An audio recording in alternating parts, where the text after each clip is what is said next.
For the second time this month, a major hurricane has taken aim Puerto Rico and the Virgin Islands. Hurricane Maria barely slowed to a Category 4 rating as it landed on the southeastern part of Puerto Rico.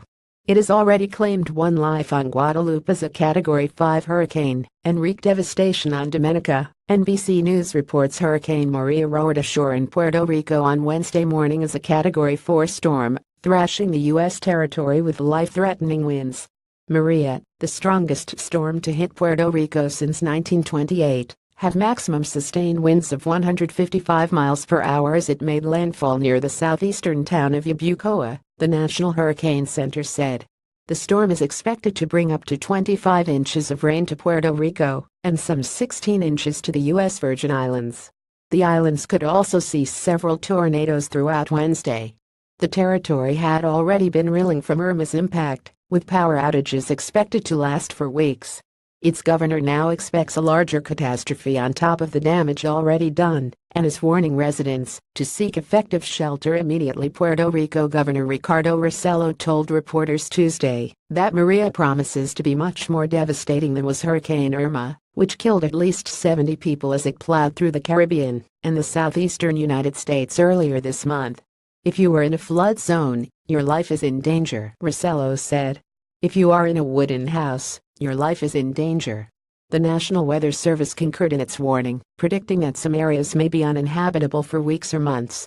As if the winds weren't bad enough, Puerto Rico will have flooding rain, a storm surge that will wash buildings away, and as NBC notes, potential impacts from tornadoes are still unfolding across Puerto Rico and the U.S. Virgin Islands.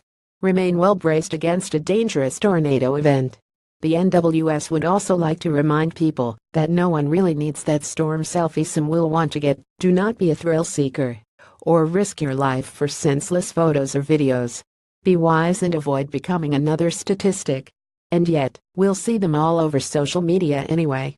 At least Gotti Schwartz took this from inside, and with at least a short distance from the window right now. Hurricane Maria pic.twitter.com/VC26BKXWLC, Gotti Schwartz at Gatton, September 20, 2017. It's the first hurricane landfall for Puerto Rico in almost 20 years.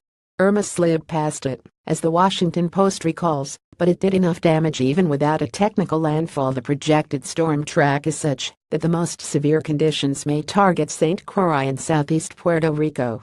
But the storm is expansive enough that small wobbles could bring devastating effects farther to the north and west, including over the same areas hardest hit by Hurricane Irma, such as St. Thomas and St. John in the U.S. Virgin Islands, and the entirety of the British Virgin Islands.